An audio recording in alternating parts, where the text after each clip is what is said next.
Them niggas scared to make that move, can't relate to that. I roll the dice, shit, if I lose, I'm gon' be shaking back. Cause lessons learned within the loss just elevate the fact that trial and error just the only way, ain't no escaping that. I wake up, hit 100 push-ups, then I'm at my route. Check on my stocks, see how they looking, then I'm sliding out. When you start seeing your progression, you stop having doubts. And what's the point of having clout if you can't cash it out? True to this game, and I'm a lifer, ayy. Feel like we finna change the cycle, ayy. That's the most success, you know we thriving, ayy. That's the most depression for our rivals, ayy. Could teach a lesson on survival, ayy. You know I'm from the bottom. What's good, people? It's your boy David Bellard, one of the founders of the Black Wealth Renaissance, man. We are here back at it again with another amazing installment of the Black Wealth Renaissance podcast. Man, at this point, we calling it the Black Wealth Renaissance show. It's been too long. We've been giving y'all too much pressure, and now we got these high-quality visuals brought to you by my man, Arion. We're going to give him a drop real soon because he really been doing this thing from behind the scenes. But as always, y'all, thank y'all so much for tuning in and tapping into the show. Before we get into it, y'all, please make sure you leave us that 5-star rating and review. Like, share, subscribe, comment on all the platforms. Anything we need to help grow the show. I'm here with my brother and co-host, Jalen Clark. Jalen, how you living, dog? What's up with it, my brother? I am doing great. Been having an amazing day today. An awesome day. Yeah, bro. They just got better, huh? I ain't even gonna talk about it, but it sure did. But I'm just good mentally, good place in life. So doing pretty well, man. How about you? Man, today has been an amazing day. Yesterday was a damn good day, and shit, bro, we just keeping building. Like, I'm starting to see the momentum go the direction that I really wanted to go, and shit, I just keep seeing bright lights in the future. Last night when he was at the event, I kept thinking about that Larry June line, son. Bright lights in the city got me thinking about more money. I was like, yeah, that's what I'm talking about. I was looking at the skyline and shit. I just keep on thinking about Kanye West flashing lights. I ain't gonna lie though. That song been on my head heavy, like really heavy. But either way, man, the future is bright, so y'all prepare yourselves. That's all I'm saying. But as always, y'all, as mentioned, man, we got another great installment of the Black Wealth Renaissance podcast for y'all today. We closing this recording session out with one of the lovely ladies of DFW. She out here doing the damn thing in the cosmetology industry. So, like, y'all know us. I ain't no fashion nigga. I'll tell y'all that real quick, fast as the hurry. But I love to talk with different people in different industries, especially what she's doing and capitalizing in this industry right here. We have Miss Roxie Reese. She is the founder of Dallas Lash University. Is DFW Lash. Oh, my bad. Get us right, baby. Get us right. Get me right. DFW Lash University. And she is out here educating people on how to become licensed cosmetologists online, correct? Right, specifically for the lashes. Yeah. Specifically for lashes. So, Roxie, I want to welcome you to the show, and thank you so much for coming out and joining us today. Thank you for having me. I love the energy, and I'm really excited to be here. We appreciate it. Thank you so much. So, Roxie, to get this thing jumping off, I would love for you to introduce yourself to our audience so that they can get a feel more acquainted with you. Okay, yeah. I'm Roxie. I am 28. I am a newly mother. I have an almost 3-year-old, so I'm still like getting adjusted to being a mother. And I was a professional lash artist for 4 years. And this is where I went to school, the same type of schooling that I have, and I got my license. And then I built a clientele, started from zero, moved from Cedar Hill to Dallas, had to rebuild my clientele. And then it was a passion of mine to soon open up a school. And since then, I have really just went through the ups and downs of being an entrepreneur, being a leader, being the founder of my company, and also just taking care of my mental health, staying active.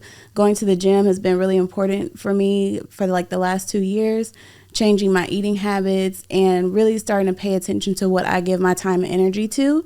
And I think that that is like the number one key to my success and what I've been able to do because business has been hard. Well, thank you so much, and appreciate you for putting all of that out there, because it sounds like we're about to have a real transparent conversation. Yes, I'm very transparent. Awesome. So you stated that you, I guess I want to even go back even further. You You started with the lash business 4 years ago. Mm-hmm. Now you own your own school. Yeah. Let's talk about what even brought you into the industry. What brought me into the industry is I was working at Nordstrom and I was doing some things I wasn't supposed to do. And I got in trouble. And I actually just got off of probation in July. Oh, wow. A 5-year probation I did. And that at that moment, I knew that nobody was going to be able to hire me. Like, I was not going to be able to get a job anywhere. What you was swiping or something? Something like that. I was doing a little something, using their own system against them. Okay. And that led to me just feeling like, okay, I have to find something that is going to stick. Prior to doing lashes, fashion was my passion. I used to distress jeans and denim jackets, and that was like my first road into entrepreneurship. And then I went to go work at a clothing manufacturer, and then I learned how much it costs, how much disposable money you actually have to have a fashion brand. And I just decided at that moment it wasn't for me. Mm-hmm. And so when I got in trouble, and I learned that, it's really all on me now. I had to focus on one thing. And I put my blinders on. I worked really, really hard for those first 4 years. I missed birthdays, parties, Mother's Day, Father's Day, all the holidays so that I could make money and really just grow my business and my following. I did a lot of free lashes. I did a lot of lashing until 2 o'clock in the morning. I traveled, was a trainer, and I really, really gave it my all. But really what got me into the industry of opening up a school is the school that I went to just wasn't the best. And the schools that were around just weren't the best. I felt like there could be someone that's doing it better. And so my goal after getting my lash license was let me go out and let me figure out how I can be the best lash artist that I can be, build a clientele, make as much money as I can so that I could teach other people to do the same. So what drew you to lashes specifically in the cosmetology world? Mm-hmm. Like, you could have chosen to go do hair. You could have chosen to do makeup. What made you say, I'm going to go with the lashes particular? I had a friend who was a hairstylist. And she always loved the way I did my lashes. I would do like the little cluster lashes on myself, like what you get at the nail salon. And she asked me to do hers one day. And she put me out there and she was like, she should really do this. And then people started hitting her up. They started asking about me. And so from there, I just always felt like, this is probably something I can do for other people, but I had never tried it. Mm-hmm. So until I tried it and it stuck, and then I started going to people's houses. I was pulling up on people and I was doing their little cluster individual lashes. And those people were asking me when I was going to start offering lash extensions, which is the service that takes 2 to 3 hours. It's more healthy for your lashes. It costs more, but it looks more natural. Okay, we need to get into that. Yeah. So what's the difference between a cluster and extensions? A cluster is just that shit that they be gluing on? That's a lash strip. When it's all connected, that's a strip lash. The cluster is like little pieces of the strip that they're just like individuals. This is what you see that is being done at any nail salon. Sometimes hairstylists do it. It's not a long-term, it's not everyday wear. It's more of just like if you have a wedding, if you have a photo shoot, it lasts about 3 to 7 days, but it's not good for the lashes because they're clustered in there. The glue is all the lashes are glued together. They're not isolated like it is when you do lash extensions. You actually take your time, you apply an iPad, you separate each natural lash and you extend it one by one. So that's why it takes 2 to 3 hours. Exactly. This way your lashes can still continue to grow in the state that they would, just like if they didn't have extensions on, and it'll maintain them and it won't damage the lashes. Damn. I never even knew that was a thing. I ain't gonna lie. Whenever people said I'm getting my lashes done, I thought it was I thought it was the little strip like the shit that they sell in the vending machine in the mall, to be honest. So like the strip lash is like a quick weave for the lashes. And then the lash extensions. Still foreign terminology, but I'm here with you. The lash extensions is like tape ins. but for your lashes. It's just a healthier option. I'm wearing lash extensions. My lash artist, she took about 3.5-4 hours to do my volume full set, but I don't have to go back until every 2 weeks. I could even probably go every 3 weeks if I take care of them. What really happens is you have to clean them. You cannot like apply a lot of eyeliner, eyeshadow, makeup. You have to be more of a natural lady to wear the lash extensions properly. But I'm not saying that's what everybody do. You do see a lot of people that's walking around with dirty lash extensions, and they should be cleaning I noticed them. that because I'm gonna talk about them. They look dusty. You can kind of just tell. They just look girls, y'all better watch out. I'm on y'all ass. Yeah.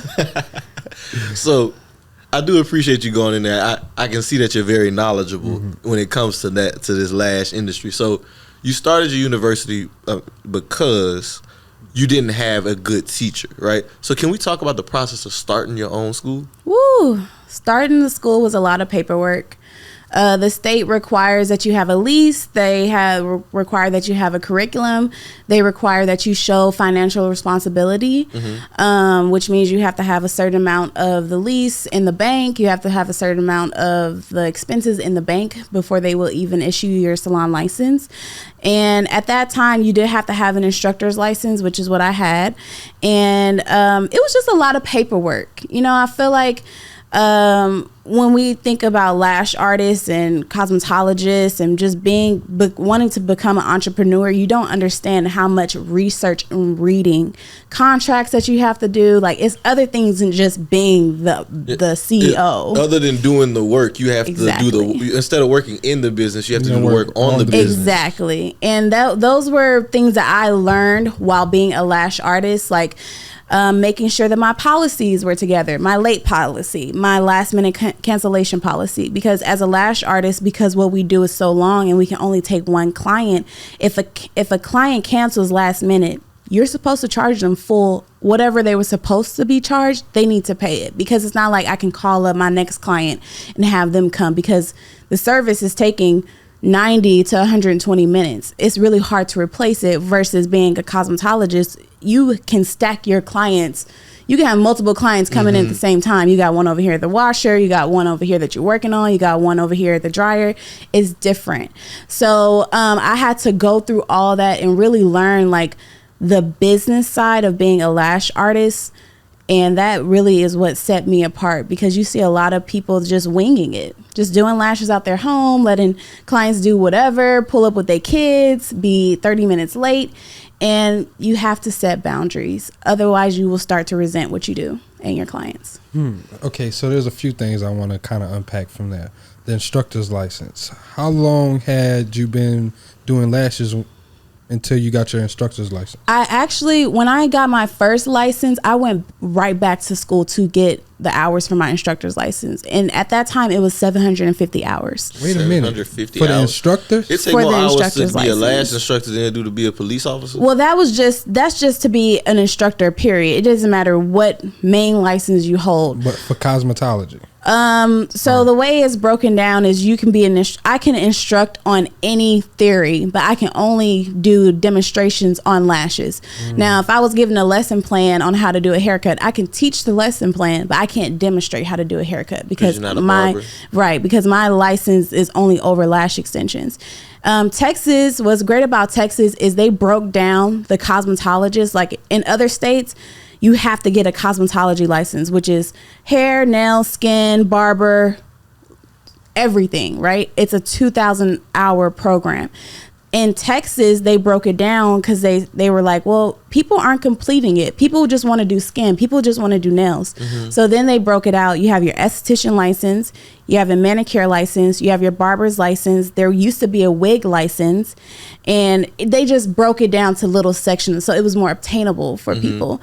So to answer your question, right after getting my first license, my teacher, she was like, you should come back and you should get your instructor's license. You don't have no kids. You're not really busy right now. It's just another year. So right after doing my 320 hours for my lash license, I went right back. It was only a month that I took a break and I got my instructor's license.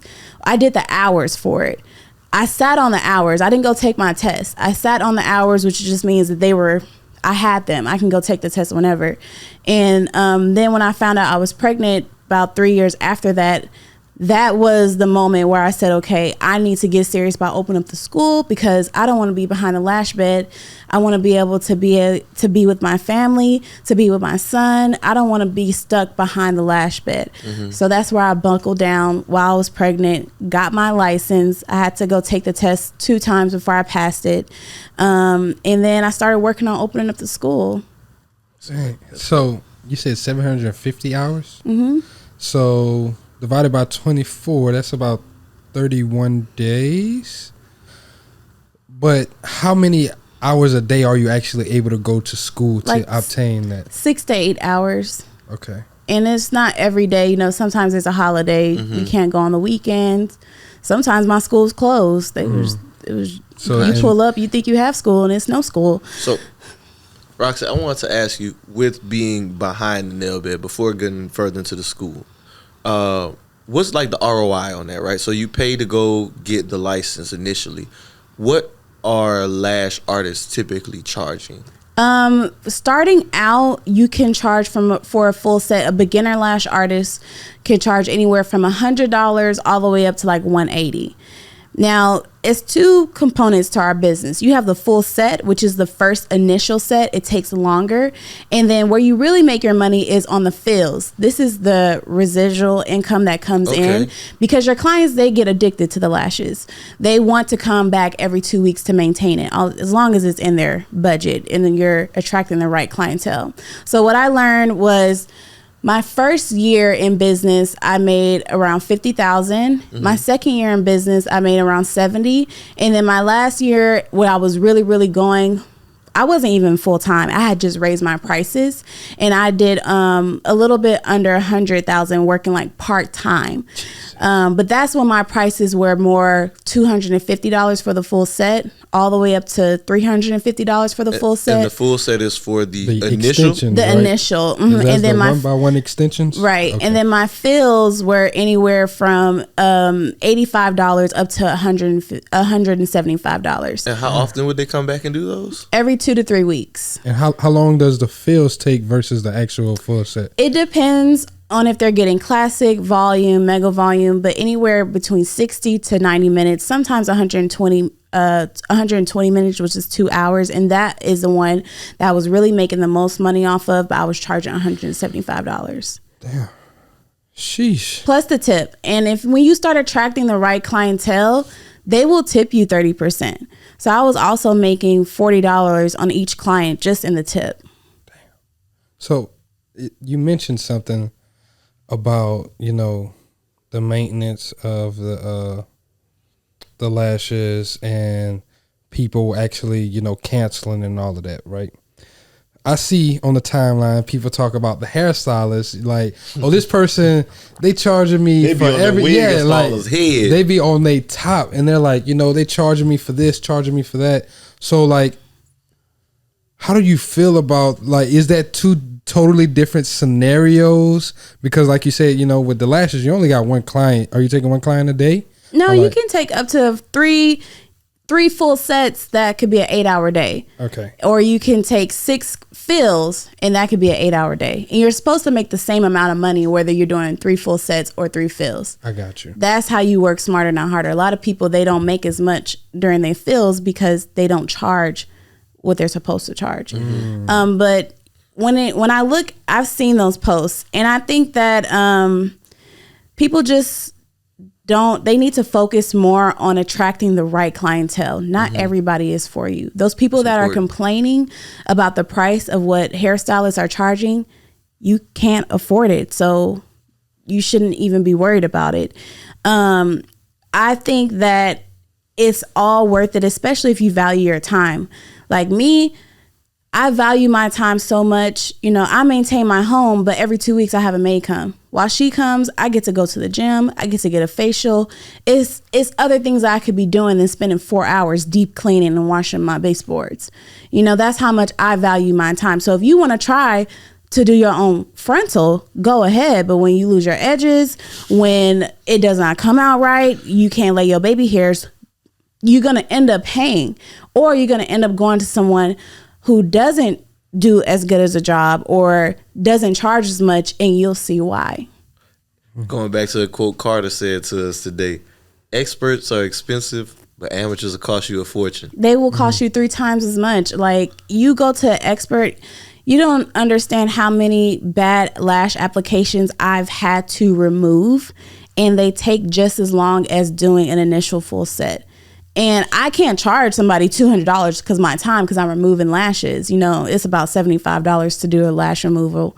So, you know, not only are you taking so much time removing it, but you probably can't get lashes right away after that big removal because your lashes are damaged. You gotta let your shit recover. You gotta let it breathe. And women, when you tell them women that, they be like, no, I can't walk around without my lashes.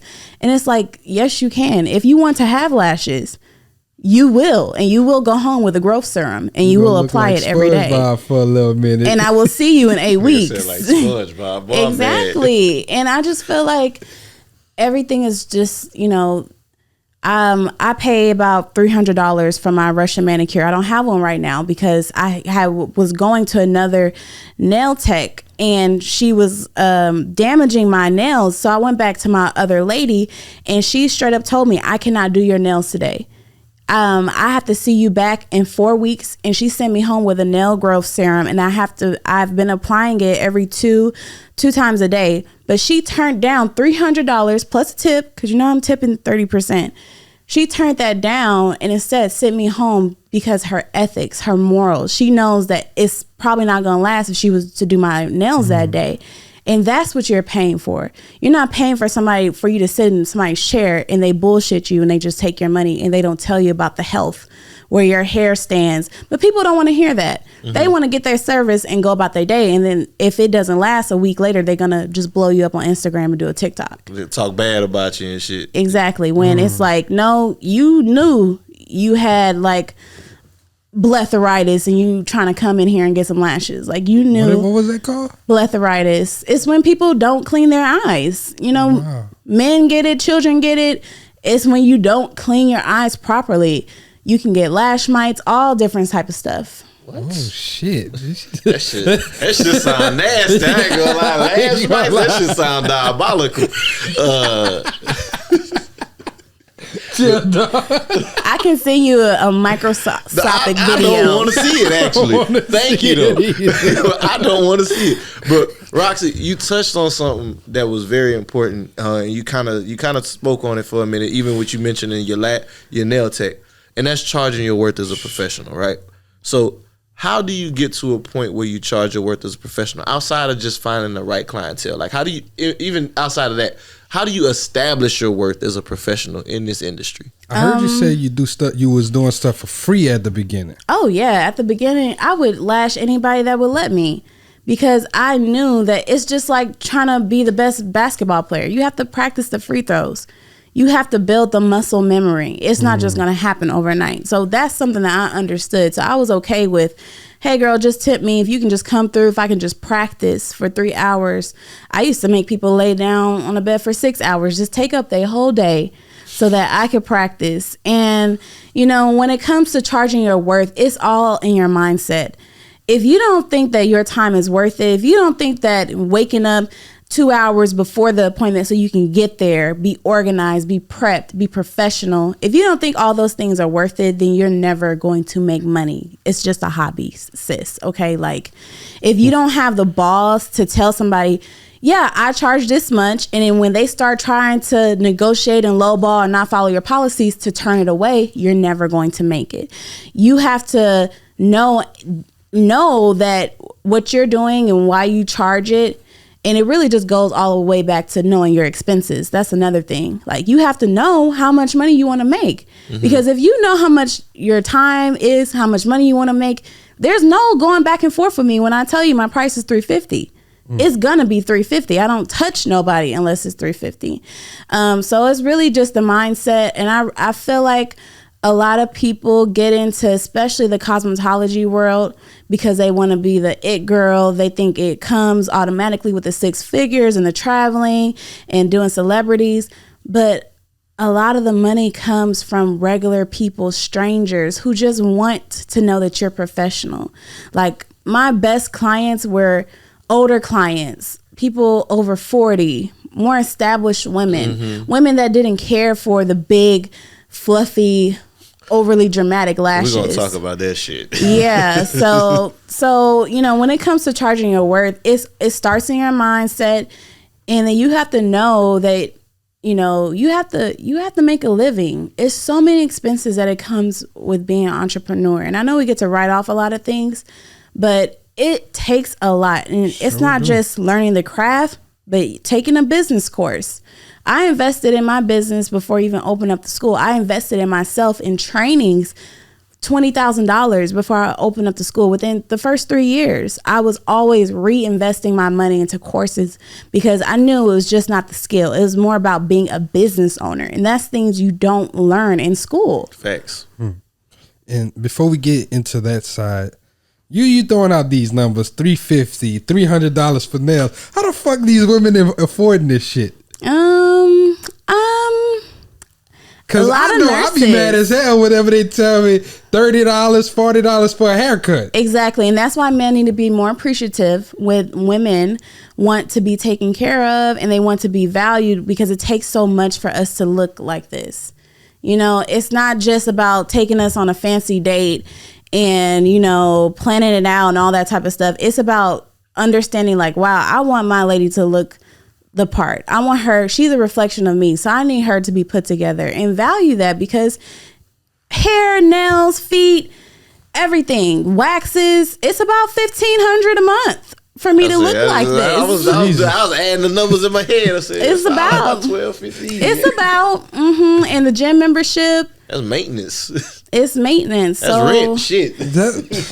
Exactly. So, you know, I mean, women, they selling feet pics. They making the money because it's like, we don't want to have to go without. We want to be able to show up in our most feminine and authentic and beautiful way without compromising our lifestyle. Like that's what's most important. So we will not shop and instead spend that on our looks. Like that's just how we operate. And if that means that I got to finesse my feet or do OnlyFans or whatever, I'm going to do that. That's how they think. Do you think it's societal pressures?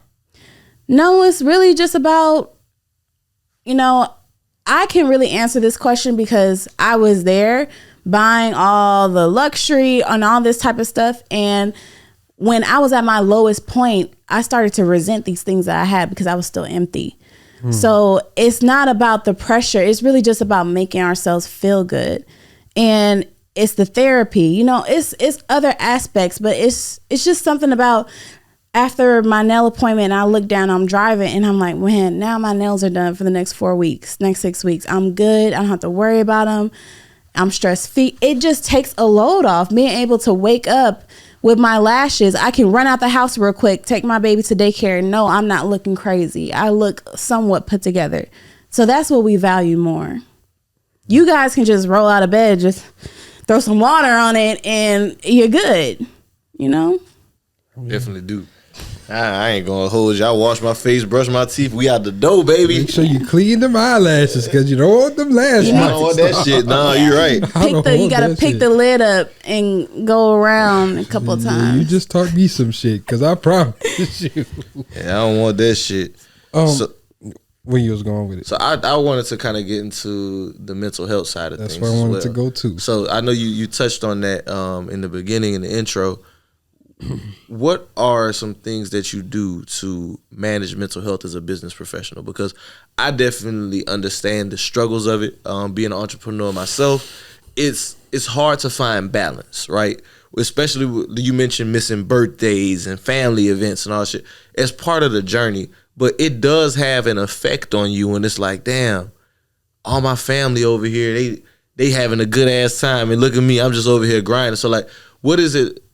I would like for you to speak to that, managing your mental health as a business professional. It's just looking after yourself first. You cannot pour from an empty cup. So working out has been an outlet for me. Getting a therapist has been an outlet for me. Journaling, cooking my own food has been an outlet for me.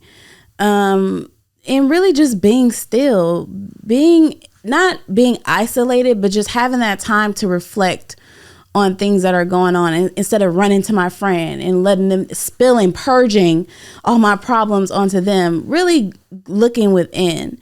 And just doing that reflection has really, really helped. And I'm not saying that I'm perfect or anything, but being self-aware has really, really helped me along my journey. And I feel like a lot of people, they are so surface and they're just like, have a mask on to where they forget to look within, and they keep themselves busy with the events and parties and all that type of stuff. And when it's just like, how's your house looking? How's that living room looking? How's the kitchen looking? I know your closet is probably not together. How about we work on those things first, because that really does affect your mood and how you go out into the world. If your home is not straight, that's one thing I really have learned from my best friend. Like, if your home is not together, when you leave and you come back, it affects your mood. It makes you not want to do things. It makes you depressed. And so those are things that I had to like really throw myself into, creating a routine, making sure that I used to go to the sweat house in Plano. It's like an infrared sauna. I mean, if I go in there stressed, pressed, I would just put on meditation and I would just sweat it out, drink my water. These are things that, you can't have other people around to distract you. You have to go in by yourself and come out by yourself. So just taking the time to do that, but definitely like just self-reflection, working out, getting that stress out, because business is really hard, especially when you like are not reading your contracts. You're locked into stuff. You feel like you're in bondage. These are things that help you kind of move the pieces, the chess pieces in your head. Can we go a little bit deeper into that? Some of the struggles that come with becoming successful? Yeah, we can definitely go into that. I think the biggest struggle is, the resentment that can set in. Especially if you are the first person in your family to have this type of success. They don't understand you. They think you have it easy. They think you have it made, and they don't understand the amount of reading. All it is reading. There's a lot of reading. All the questions you want to ask me, all this advice you want, go to Google first, because I can tell you it's there, and it's in a list form with the links. And that's what I went to find out. Exactly. And I feel like it just starts to become redundant, and you just start to resent, like, man, you could be in the position that I'm in if you would just knock it off. If you would just knock it the fuck off for 6 months, for 12 months, knock it off, knock everything off. No, say no, say no, say no. If it does not have nothing to do with where you're going, where you want to be, who you want to be, if they are not the people that you want to be and been where you've been, it's a no. That means no more gaming, no more spending your time on Instagram and just aimlessly scrolling, and stop signing up for all these courses. Focus on one thing. I feel like people, they want to have their hands in everything. It's so many people that, like, I know a bunch of them, they done bought every fucking course under the sun, but they implement none of the fucking information. Mm-hmm. And they're making money bank. They want you to do that.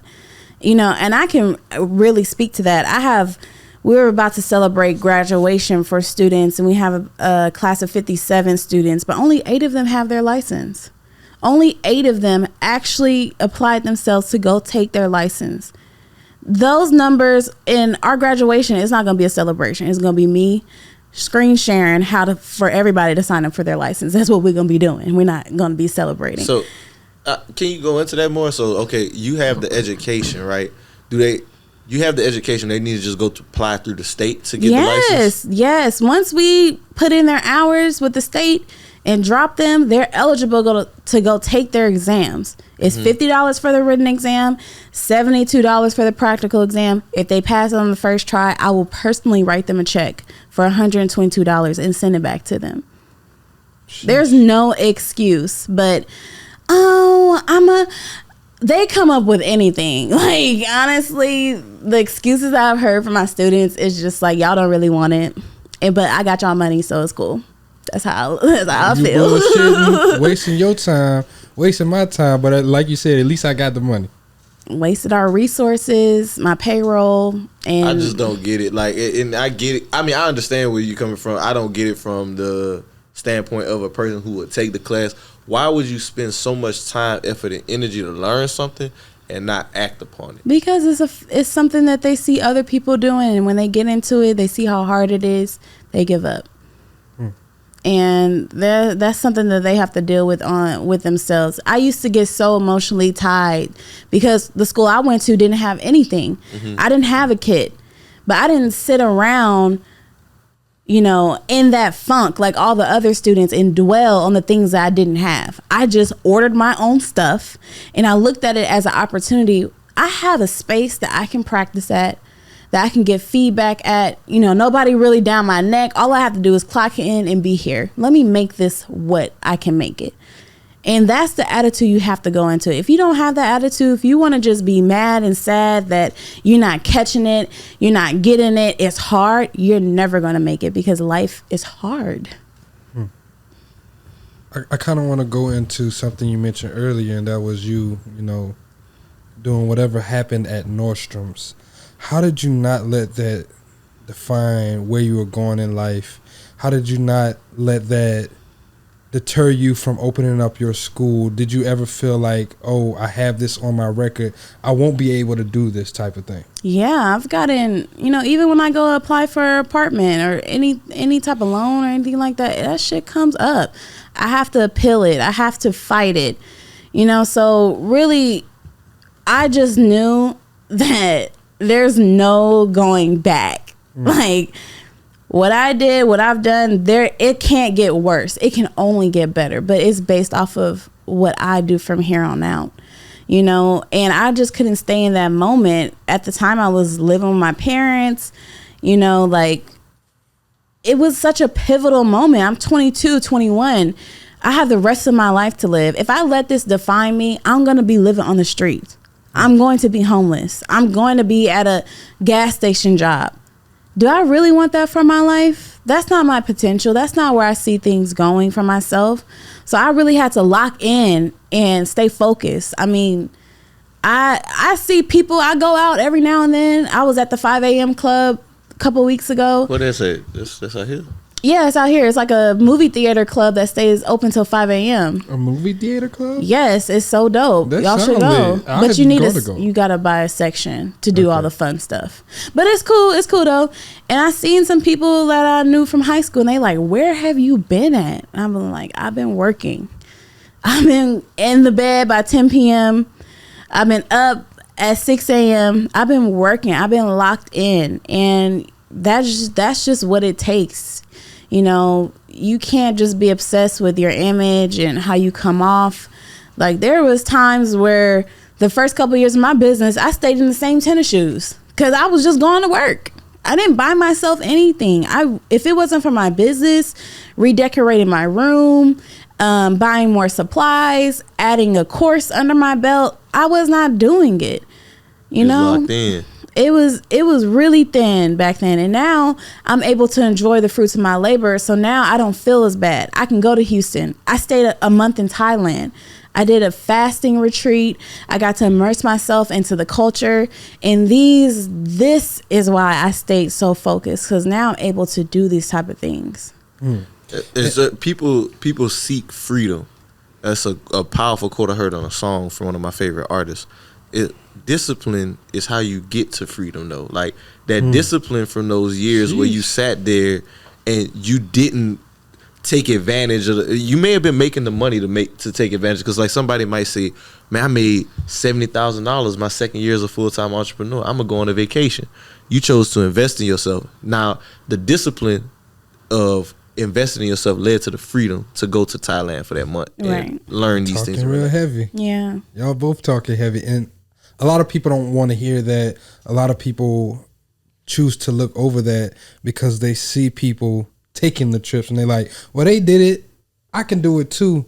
I'm just glad that you're highlighting the things that it took for you to actually reach the level of success of where you're at. Yeah, I mean, I opened the school after having a child, 6 months after having my baby.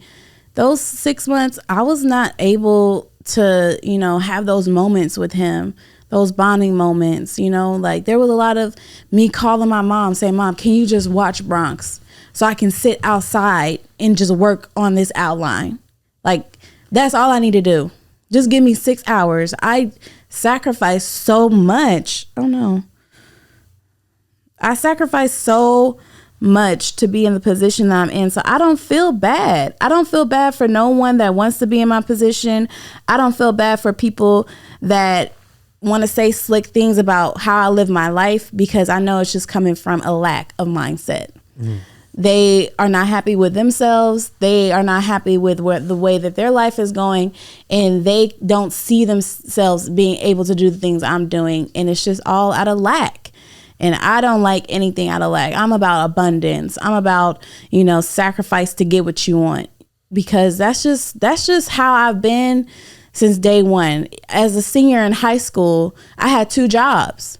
I was working at Golden Chick and a Black Eyed Pea hostess. And I worked that whole year. And then I told myself, okay, at the end of the year, when all the festivities come around for being a senior, it's like, okay, I'm going to leave my job so I can enjoy this time, because I've worked. I got money saved up. I can enjoy this time. I can go crazy this summer and be with my friends. But that whole year, people ask me, we get out of class at 1 o'clock. Roxie, where are you going? Oh, I'm going home to take a nap because I got to clock in at 4. These are things that you just have to do to get what you want. So I've always been about, sacrificing for right now for what I can have later. Do you think your mental health journey played a part in finding self-love? Did you ever feel like you didn't have self-love? I did feel like I didn't have self-love because I was giving so much to my business, and I was giving so much to everybody else. Being the leader, everybody's asking, well, what can I do more of? And in my head, I'm like, whatever you think that you could be adding to the business, but that's not how business works. They need a guide. They need an outline. They need a lesson plan.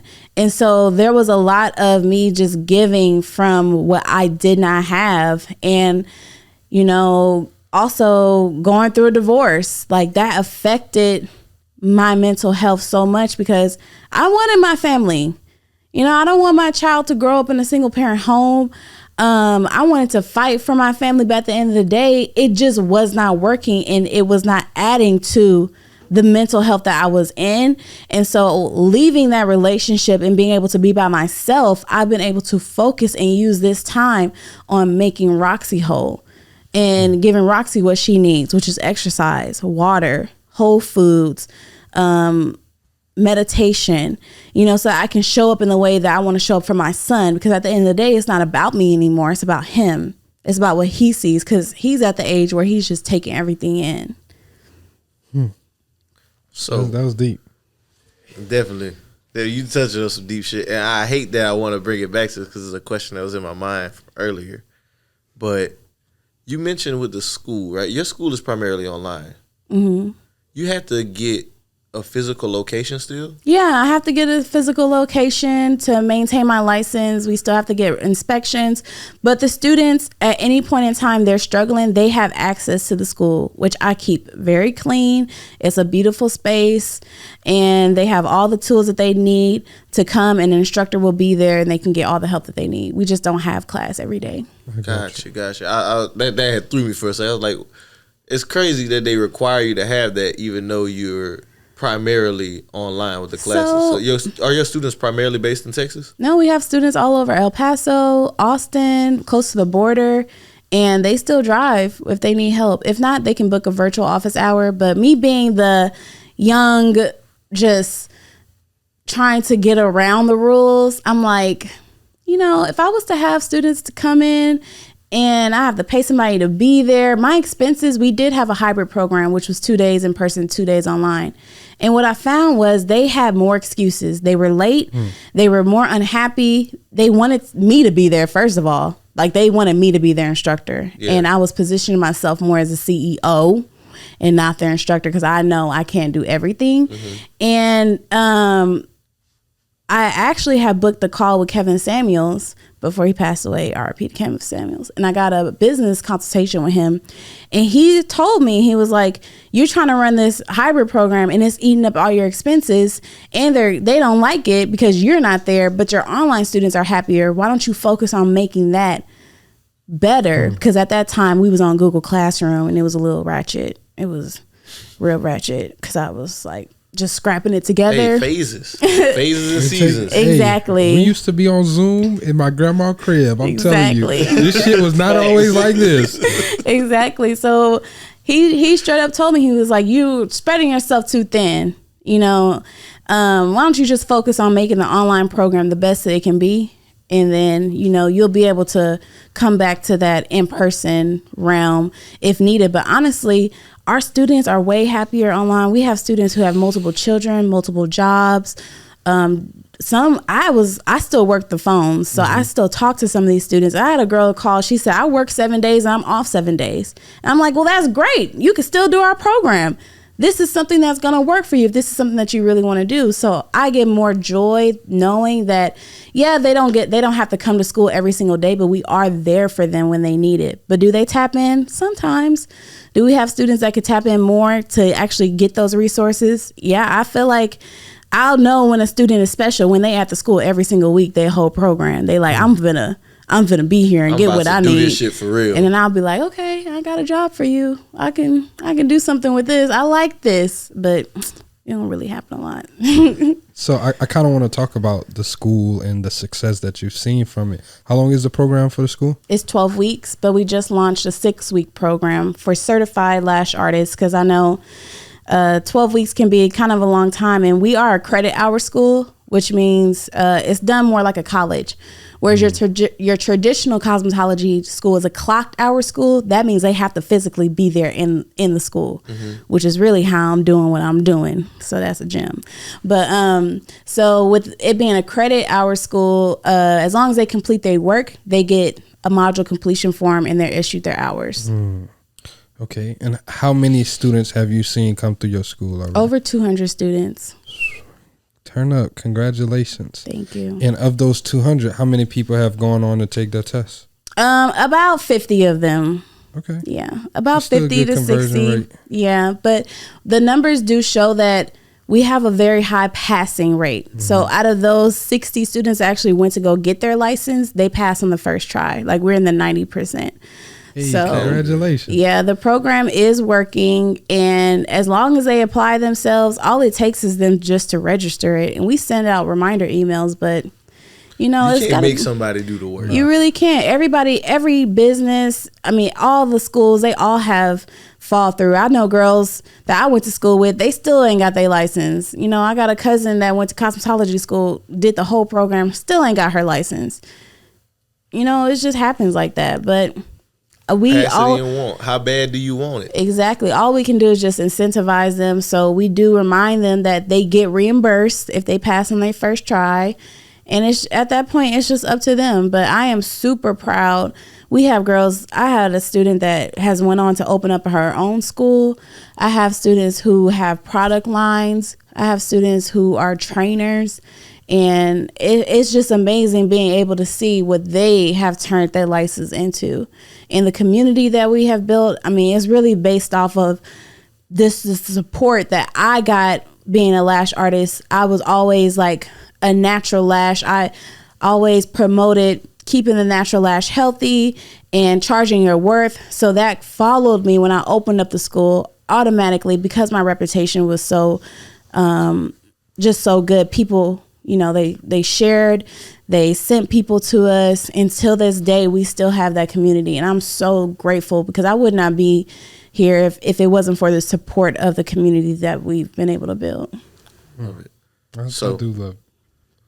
I want to go back to them big ass lashes. I ain't gonna lie, that shit been burning me up. I ain't gonna hold you. That shit burned me up. Like your lashes, right? Your shit look good. I didn't even know that you had. Yeah, like the shit looks good. That's how it's supposed to be. It looks like it'd be natural, right? When did these big ass motherfucking lashes become a popular thing, and why is that? Wings and shit. I'm telling you. It's really become popular because we got more certified lash artists. just doing what the client wants and not educating them. Like, it's like the client comes in and they want that, but you as the expert, you're supposed to explain why that's not healthy and why you're not going to do it. But because they need the money, they're going to do it anyways. So it's a lot of that going on. It's a lot of just education that needs to happen from the person doing the lashes, explaining why it's not healthy and why they don't want to do it and turn them away so that the pool of people can get smaller and smaller.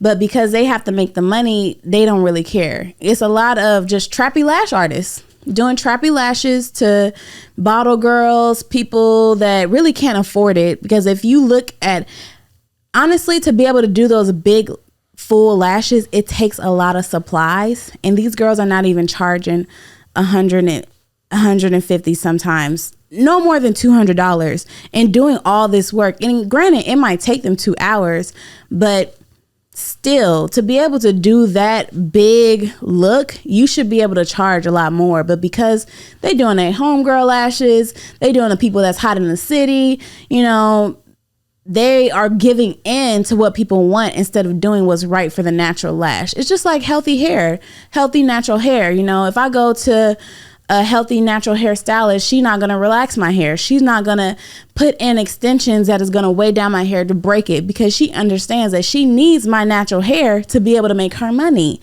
And people are compromising for that, because once the client loses their natural lashes, you can still glue them to the eyelid. The client ain't never going to know. She's going to be uncomfortable. But if she don't care, she still might continue to come back and you'll still be able to make your money. But that's unethical. So that's up to you. I just got this to say. Y'all stop putting that shit on y'all face. Look like caterpillars and shit. So that shit don't look good. Yeah. That shit does not look good. Yeah, so when I get my lashes done, it's funny. I asked my lash artist, who's so dope, she don't ever take new clients, and if she is going to take you, it's $400 and up. I asked for like the baby boss look, like a cartoon, and the longest length that I do is like a 10. The lashes that you guys are talking about are like a 28. Jesus. 25. Them shits that be like fall off their face like my glasses. Yes. They be touching my glasses blinking. That shit crazy. And I can guarantee you those people that are doing that to themselves, they're not going to have lashes when they're 40, 50, 60. The lashes will stop growing in because they are being overweighed. It's compromising the how they grow in. And it's going to grow in sparser and sparser and sparser until you do not have any. And it's just like they got the whole bald eyes. Yeah, it's just like the whole lace front phase. Everybody was wearing lace fronts, and now don't nobody have their edges. That's exactly is what's going to happen to you if you're wearing lashes way longer. Airport. I was like, damn, girl, where your edges at? Exactly. It looks so bad. It looks so bad. And there's no going back from that. There's no going back. Oh, you put on that shit is gone. Yeah. And so I really think it comes from people not loving themselves. When you look at somebody that has those big ass lashes like that, it's like, I can't even see your face. I can't even appreciate your true beauty because the lashes are literally in the way. And they probably just don't love themselves. So we just need to get back to our natural. It's not a bad thing. It's supposed to be an enhancement, not a transformation. I just told him that earlier.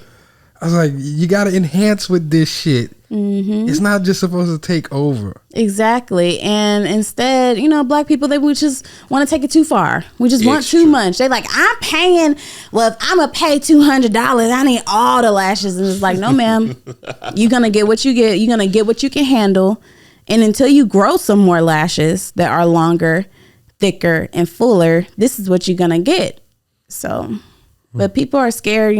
I get it when, you probably have a couple of kids. You spent your last on the certification training. You just trying to make $80, $100 to feed your family. But it's a cycle that you probably can't get out of if you don't break it. Man.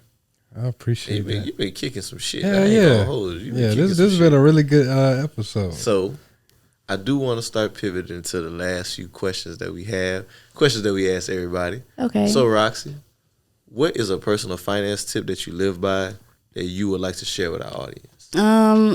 Definitely don't spend more than 30% on your credit card, and pay off your debt.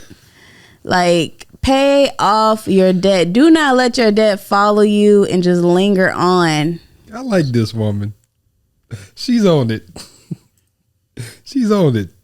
She one of the ones. Yeah, dog. I hope somebody, maybe somebody will reach out, because I am single. Hey, she putting it out there. I'm just saying, fellas. She put it out there. Hey, hold on. Before we get to where they can follow you at, I got my questions. First question: are you frugal or are you a flexor? I'm a retired flexor, but now retired flex. That's the first time we got that answer. I love it. Yeah, I'm frugal now. You know, I definitely went through that phase where I wanted the designer, I wanted the blingy watch and all that, and like I said, I just felt still very empty after obtaining all those things. So I sold it all and paid off my debt. Second question: how are you building wealth to pass on to your son and future generations? I definitely think by having a trust. That's like the next thing on my list, is getting a trust to be able to put all these assets that I want to start acquiring now that my credit is good, now that my business is profiting. Like, it's like you were saying, positioning yourself to be able to acquire those assets. And I think that having a trust is the best way to do it, tax-free. One of them ones I told y'all. Third, do you have life insurance? Yes, I do. Hey, fellas, where can they follow you? Where can they follow you? Hey, I heard you on the pod. I'm gonna put in a disclaimer on this shit too. We don't need you dusty bum ass niggas that's really just trying to take. Hey, you better be coming with your shit. Yo. You need to be adding some value. I know that's right. So where can they follow you? First, follow the school's page at DFW Lash University. And then my personal page, which is private because I am trying to watch the energy and who has access to me. My personal page is the Roxie Reese on Instagram. Yep, that's my full name. So, you know, you can do your little background check me out. But yeah, the Roxie Reese on Instagram. That's where you can find me. I love it. And you can Google me too, Roxie Reese, and you can see all the other podcasts that I've done. Dope. Well, Roxie, thank you so much for joining us today. Did you tell them how they could be a student? Yeah, you can be a student by going to our website, dfwlashuniversity.com. You can complete a free mini application, and that will get you more information. And if you want to actually see a preview of our online course and the learning experience, you can sign up for our sample classroom, which is free, and you can kind of see the course outline and everything that you'll be getting. Our partners for our kit, videos from me, and then we are on YouTube at DFW Lash University, giving out free games and tips. Dope. Well, again, I want to thank you so much for joining us today on the podcast. This has been an interesting episode. I done learned a lot about the lash industry. I'm still worried about them lash mites. Now you got me fucking concerned. I mean, what was the other word? Blepharitis. Yeah, that shit. Yeah. I'll be washing my damn eyelids tonight. You got me over here concerned, girl. So I can just give you guys some tips when you're dating a lady and she get her lashes done. One, just ask her how many times does she wash her lashes. It should be every day. And then if she's wearing a lot of makeup, when she closes her eyes, if it's really dusty, and then when you're looking at her, if it's really cloudy and dusty, you know she's not cleaning them. And that's really nasty because you should clean your lashes right after you brush your teeth. So Lessons. Well, y'all, we're going to hop into a couple. of that blepharitis shit, dog. Yeah, that shit sound like the monkeypox to you. Yeah, that shit sound nasty. But y'all, we about to hop into a couple of house cleaning items before we get up out of here. As always, y'all, leave that. You see my brother hands, 5-star rating and review. Leave that for us. Helps us grow the show. Y'all, we looking for the studio. We trying to figure out where we gonna have the Black Wealth Renaissance Studios here in Dallas, Texas. I done told y'all once, I'm gonna tell y'all twice. Y'all gave Umar that money. Y'all better run me my fucking change. Well, I ain't gonna say all of that, man. This nigga's being a little brash. Man, look, but this nigga if told you us- want to reach into your heart and donate to us, I'm not gonna bully you like this nigga. But if y'all want to help us out, it worked for him. Goddammit, they gave him $20. He told her he gave me a little funky 20. You about to text that nigga? Text that nigga. tell that nigga I want him on the podcast. I really kind of do though. I really do. I didn't know you do that, nigga. Too. That's crazy. But no. In all seriousness, definitely we are trying to get to a studio. So if y'all have it in your hearts, as Jalen was saying, please donate to the show. That's a way that you can do it. Or you can buy a product or service that we offer. Sir. We have different courses, activities, and curriculums. You can promote your brand through the podcast. Yep. You can promote on the page. You can attend events, all of those type of things. Yes. Support the brand. Continue to help us grow. What else we got? Oh, events. Black Men Summit. Yeah. Black Men. Man, you know what we failed to mention today as well? Black Men in Tech, man. Oh, man. We're also going to be on October 16th. We're going to be speaking in Fort Lauderdale, Florida, for the Black Men in Tech Conference. The Black Men in Tech Conference is a nonprofit that started off with just some few brothers that were trying to get into the tech industry, and now it's blown up into a nonprofit, a group with I think it's over 5,000 brothers now, and they provide free education on how you can get into the technology industry. Jalen and myself will be there on a panel speaking to a few of the different brothers in the industry about managing your money. You know, with Black Wealth Renaissance, that's what we do. So if you want to, definitely come meet us out there on October 16th and also October 22nd. If you can't make it out there in Fort Lauderdale on the 16th, meet us in Dallas, Texas. Yes, sir. For the Black Men Summit. Black men, it's time to build. We tired of this fuck ass culture. It's time to build some new shit. We building health, wealth, community, and legacy in Dallas, Texas. It's a one-of-a-kind event. Promise you don't want to miss it. Go to blackmensummit.com. Again, that is blackmensummit.com. Or just click the link in the show notes. You ain't even got to type all the shit. Just click the link in the show notes and it'll take you directly to For all you lazy ones. I need you to do it. Do that shit. Join us. I'm telling you, you ain't going to regret it, brothers. Early bird tickets on sale now. They $99. They are going to go up though. So once again, don't miss your chance to be in the room. A lot of people hit us up yesterday for Black Wealth Now. Hey man, I need tickets. Hey, sold out, buddy. I can't help you. We told you a week ago, hey, this is the last day to get tickets. Now you trying to hit me up the day up, bro. Don't do that to yourself. Yeah, we ain't doing that shit. Don't play yourself. That's all I got though. That's all I got too. So on that note, this is Black Wealth Renaissance signing out. Peace.